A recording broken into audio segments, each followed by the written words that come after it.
As you know last classes में हमने discuss किया था कि टेंस क्या होता है, उसकी आइडेंटिफिकेशन क्या है, उसको करेक्ट कैसे करना है। करेक्ट का मतलब क्या है, उसकी स्टेट्स का मतलब क्या है।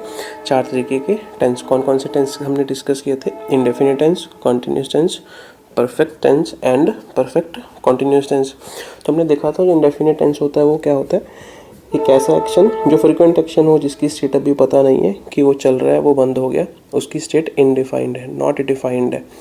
उसके बाद हमने देखा था कॉन्टिन्यूस एक्शन। कॉन्टिन्यूस एक्शन का मतलब क्या है, टेम्परेरी एक्शन जो ऑनगोइंग एक्शन है, उसकी स्टेट अभी चल रही है, वो उसका रिजल्ट हमें नहीं मिला।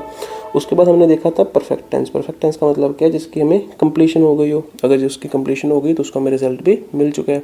अच्छा, परफेक्ट कॉन्टिन्यूस टेंस कौन सा था, जिसकी अभी इनकम्प्लीशन है और वो एक्शन अभी भी कुछ एक्शन वो कंप्लीट हो गया है और एक्शन अभी भी क्या है, इनकम्प्लीट है। तो जो आज हमने टेंसेस देखने हैं वो इंडेफिनिट एंड कॉन्टिन्यूस, थोड़ा सा डेप्थ में देखेंगे, फिर इसके बेसिस पे कुछ ना कुछ क्वेश्चंस करेंगे। चलिए आइए देखते हैं। इंडेफिनिट हमने कहा था एक ऐसी स्टेट जो नॉट डिफाइंड है। The state of an action is not defined whether it is complete और इनकम्प्लीट। हमें पता नहीं कि वो कंप्लीट है या इनकम्प्लीट है, तो हमने इसको क्या बोल दिया था, फ्रीक्वेंट एक्शन। उसके बाद हमने देखा था कॉन्टिन्यूस एक्शन। कॉन्टिन्यूस का मतलब क्या है, उसकी स्टेट जो है वो भी इनकम्प्लीट है, तो इसी वजह से हमने उसको क्या बोल दिया, टेम्परेरी ऑनगोइंग एक्शंस या फिर गोइंग ऑन एक्शंस। अब इसको एक लाइव एग्जांपल से देखते हैं। जैसे हम अज्यूम कर लेते हैं कि मैं क्लास में हूँ और मैं आपको पढ़ा रहा हूँ, ठीक है। 1 घंटे की क्लास है, वो क्लास शुरू हुई 2 बजे और क्लास खत्म होगी 3 बजे।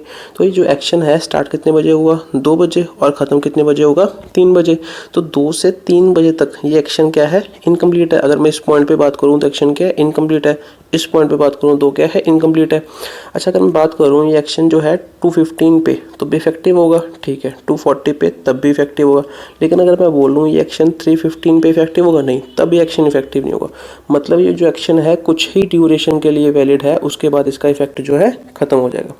चलिए एक एग्जांपल लेते हैं। जैसे मैं आपको पढ़ा रहा हूँ, 2:30 पे मुझे किसी का फ़ोन आया कि आप क्या कर रहे हो, तो 2:30 पे इस सेक्शन का इफेक्ट अभी वैलिड है। अगर इस सेक्शन का इफेक्ट अभी वैलिड है और इस सेक्शन की स्टेट बतानी है यहाँ पे, कंप्लीट है इनकम्प्लीट है, इनकम्प्लीट है, क्योंकि स्टेट एक्शन कंप्लीट कहाँ पे होगा, 3 बजे। अगर वो इनकम्प्लीट है, अगर वो भी इफेक्टिव है, तो मुझे कौन सा टेंस बोलना पड़ेगा, आई एम टीचिंग इंग्लिश। बात समझ आई।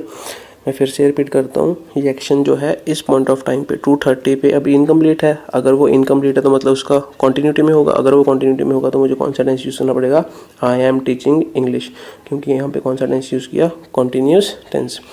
अच्छा, फिर मुझे फ़ोन आया 3:15 पे, 3:15 पे, क्या ये एक्शन 3:15 पे इफेक्टिव होगा, नहीं होगा। मतलब ये एक्शन 3:15 पे इफेक्टिव नहीं है, तो मैं कौन सा टेंस यूज़ नहीं कर सकता, कॉन्टिन्यूस टेंस, क्योंकि वो कॉन्टिन्यूटी में नहीं है। तो मुझे एक एक्स्ट्रा एक्शन यूज़ करना पड़ेगा जो एवर इफेक्टिव है। एवर इफेक्टिव का मतलब क्या है, वो उस पॉइंट ऑफ टाइम पे बेशक ना इफेक्टिव हो, लेकिन इन जनरल वो क्या है, इफेक्टिव है। तो मुझे कौन सा टेंस यूज़ करना पड़ेगा, आई टीच इंग्लिश। तो ये कौन सा टेंस हुआ, इंडेफिनिट टेंस। तो इंडेफिनिट टेंस का मतलब क्या है कि वो टाइम के साथ लिमिट नहीं होता, इसी वजह से हमने उसको क्या नाम दे दिया, परमानेंट एक्शन। तो जो हमारे इंडेफिनिट टेंस होते हैं वो कौन सा टेंस होता है, परमानेंट एक्शन। और जो कॉन्टिन्यूस टेंस होता है वो कौन से एक्शंस के लिए यूज़ किया जाता है, जो एक्शन कैसा हो, टेम्परेरी एक्शंस। इतनी बात आई समझ। आप आगे चलते हैं। जैसे मैंने यहाँ पे एक सेंटेंस लिखा, Mohan is going to school. अब ये सेंटेंस सही है या गलत है, और इसका टेंस कौन सा है। अब इसका टेंस कौन सा है, मोहन इज़ गोइंग, मतलब ये कॉन्टिन्यूस टेंस हो गया। कॉन्टिन्यूस टेंस का मतलब क्या है कि ये बच्चे का स्कूल है और ये बच्चे का घर है, तो वो स्कूल से भी घर जा रहा है, रास्ते में होगा, तो हमने ये सेंटेंस बोल दिया। तो इनकम्प्लीट एक्शन है, तो ये सेंटेंस क्या हो गया, सही हो गया। अब एक सेंटेंस और लिखा, मोहन गोज़ टू स्कूल। अब मोहन गोज़ टू स्कूल का मतलब क्या है, ये उस टाइम पे भले ना इफेक्टिव हो, लेकिन ये इन जनरल इफेक्टिव है। तो एक्शन का कैसा एक्शन है, परमानेंट एक्शन है, तो इसी वजह से ये भी क्या हो गया, सही हो गया। लेकिन आगे वाले सेंटेंस में देखिए, आगे वाले सेंटेंस में उसने क्या लिख दिया, Mohan is going to school every day. अब उसने साथ में एक वर्ड यूज़ कर लिया, क्या यूज़ कर लिया, एवरी डे। एवरी डे का मतलब क्या है, उसने क्या दिखा दी, फ्रीक्वेंसी। मतलब जो ये एक्शन है किसी ना किसी फ्रीक्वेंसी के बाद रिपीट हो रहा है। फ्रीक्वेंसी का मतलब क्या है, किसी पर्टिकुलर टाइम में कोई एक्शन कितनी बार रिपीट हो रहा है। तो मतलब ये एक्शन अगर रिपीट हो रहा है तो ये एक्शन टेम्परेरी नहीं हो सकता, फ्रीक्वेंट एक्शन होगा। अगर ये फ्रीक्वेंट एक्शन होगा तो हमें कौन सा टेंस यूज़ करना पड़ेगा, इंडेफिनिट टेंस। इसी वजह से ये सेंटेंस हमारा गलत हो गया, इसको कैसे सही करना पड़ेगा, Mohan goes to school every day. मैं फिर से रिपीट करता हूँ, इस सेंटेंस में क्या हुआ, हमने एक ऐसा वर्ड दे दिया जो इस एक्शन की फ्रीक्वेंसी को दर्शा रहा है, इस एक्शन की फ्रीक्वेंसी को एक्सप्रेस कर रहा है। तो फ्रीक्वेंसी का मतलब क्या है कि ये एक्शन टाइम के साथ नहीं लिमिट हुआ हो, अगर टाइम के साथ नहीं लिमिट हुआ और एक्शन फ्रीक्वेंट है, इसी वजह से यहाँ पे हमें इंडेफिनिट टेंस यूज़ करना पड़ेगा। तो एक्शन कैसे, सेंटेंस कैसे सही होगा, Mohan goes to school every day. अब नेक्स्ट सेंटेंस देखते हैं, she has gone to temple on Sundays. अच्छा, अब जो हैज़ गॉन है ये वर्ब की फॉर्म कौन सा टेंस बता रही है हमें, परफेक्ट टेंस कौन सा, प्रेजेंट परफेक्ट टेंस। अच्छा, जो ऑन संडेज का मतलब क्या, एवरी संडे, एवरी संडे का मतलब क्या हो गया, फ्रीक्वेंसी होगी। अगर ये फ्रीक्वेंसी है तो फ्रीक्वेंट एक्शंस के लिए हम कौन सा टेंस यूज़ करते हैं, इंडेफिनिट टेंस। इसी वजह से ये सेंटेंस भी गलत हो गया, इसका टेंस सही करना पड़ेगा। कौन सा टेंस यूज़ करना पड़ेगा, इंडेफिनिट। कैसे लिखेंगे, she goes to temple on Sundays. आई बात समझ, ठीक। तो इसी वजह से अगर कोई ऐसा वर्ड यूज़ हो, every day, every week, daily, monthly, yearly, regularly, usually, often, always, never, seldom etcetera, अगर कोई ऐसा वर्ड यूज़ हुआ हो तो वो किसको रेफर करता है सर, फ्रीक्वेंसी को रेफर करता है। अगर वो फ्रीक्वेंसी को रेफर कर रहा है तो हमें कौन सा टेंस यूज़ करना पड़ेगा, इंडेफिनिट टेंस। अच्छा, कुछ वर्ड्स का मतलब देख लेते हैं। ऑलवेज का मतलब क्या होता है, जैसे एग्जांपल लेते हैं, एक वीक में 7 दिन होते हैं, अगर कोई एक्शन 7 में से 7 दिन ही रिपीट हो रहा है तो उसको हमने बोल दिया ऑलवेज। हाई फ्रिक्वेंसी मतलब ये हमेशा ही अकर करता है। अच्छा, नेवर ऑपोजिट वर्ड हो गया। नेवर का मतलब क्या हो गया, कोई एक्शन जो है वो 0 दिन ही अकर कर रहा है, कितने में से, 7 दिन में से।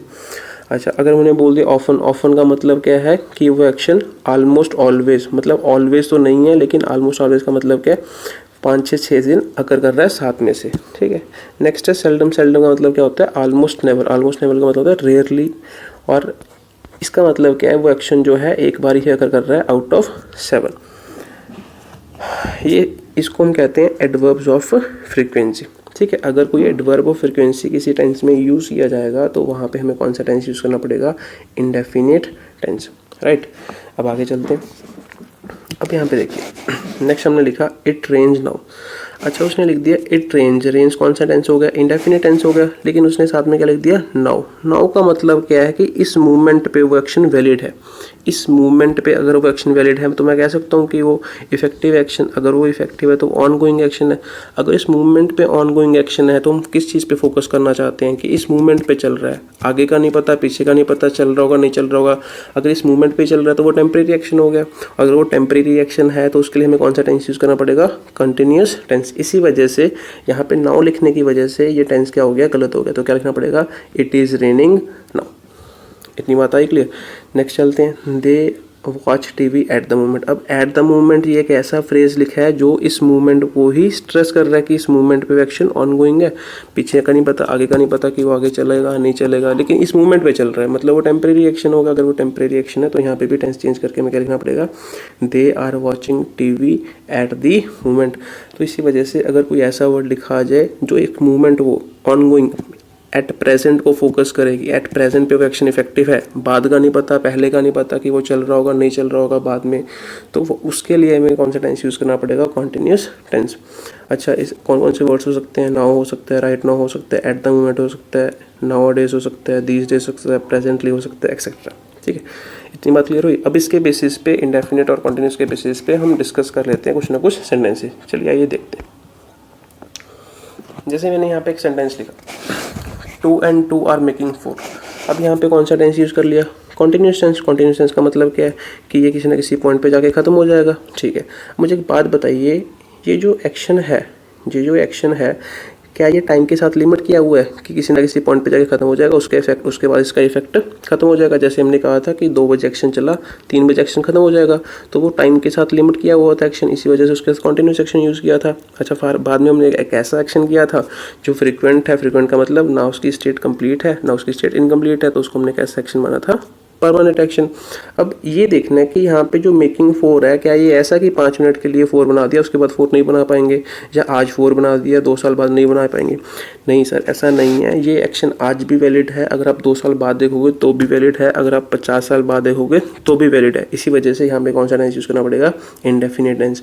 इसी वजह से हम साइंटिफिक फैक्ट्स के साथ, यूनिवर्सल ट्रुथ्स के साथ कौन सा टेंस यूज़ करते हैं, हमेशा ही इंडेफिनिट टेंस, क्योंकि वो कभी भी टाइम के साथ लिमिट नहीं होते, एवर इफेक्टिव टेंस होते।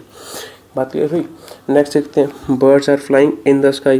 अच्छा, अब यहाँ पे देखते हैं, हमने कह दिया birds are flying in the sky, बच्चे कहते हैं ये भी फैक्ट है, तो ये कैसे सही हो गया? ये सेंटेंस बिल्कुल सही है। ये सही कैसे हो गया? लेट अस सपोज यहाँ पे बर्ड्स बैठे हैं, ठीक है, और वो बर्ड्स उड़ गए।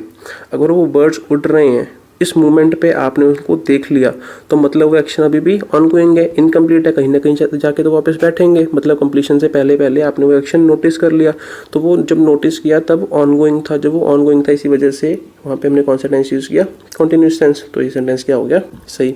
Birds fly in the sky, ये आपने जनरली कह दिया कि ये एक्शन जो फैक्ट है, आज भी फैक्ट ट्रू है, कल भी ट्रू है, 2-3 बार देखोगे तो भी ट्रू रहेगा, तो ये सेंटेंस भी क्या हो गया?